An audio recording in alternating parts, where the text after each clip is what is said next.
what I want to bring you to is 5 reasons why we need to care about accessibility. And the first one is there's just so many of us on the planet today. I'm showing a picture of Times Square, New Year's Eve. There's hundreds, perhaps hundreds of thousands of people packed in there. And I'm going to start a poll. I'm going to show you how the polls work. So I'm going to launch a poll. And I'm going to ask you the question, and I'm asking it now out loud as well as in writing. What proportion of people do you figure regularly experience a substantial disability? And the way the poll works is I launch the poll, and so those of you can see the screen, see that there's 5 choices: 6%, 9%, 15%, 18%, or 100%. I'm asking you to tell me what proportion of people you think regularly experience a substantial disability. And you can use the poll tool, or you can use your voice to announce your result, and we'll log it in as well for you. I'm just going to leave that poll in as I'm watching. Over 70% of us have voted already.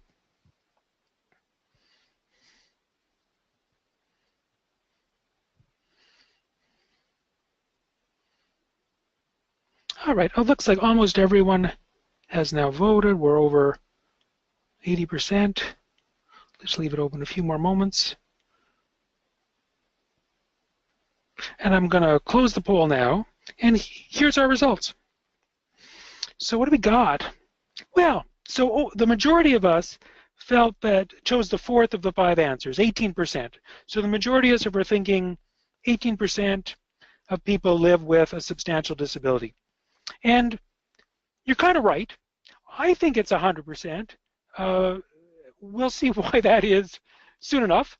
But whether it's 18% or it's 100%, I think we get it. And so if we look at the 18% and how many people are living on the planet these days, I'm going to say 7 billion people, of which 18% was 18%, 7 billion, that's about a fifth. That's about 1.2 billion people who aren't buying our products or aren't getting our message about healthcare or whatever reason. That's a lot of people to leave out. And of course, if we're into publishing on the web, we want to reach everyone. Now, the second reason to care about accessibility is search. Statistics show us that, at least in Canada and the United States, over 70% of retail purchases begin with an online search. And Google's search engine, the AI engine, is getting smarter and smarter, but still perhaps has the cognitive ability of perhaps a 4-year-old. And because of that, if we follow accessibility principles to structure our information in a way that Google's confident that it understands the relative importance of information and is confident that you're presenting information that is credible, then it increases the chance that your results are the ones that are going to be presented and that your results are going to be presented at the right time to the right people.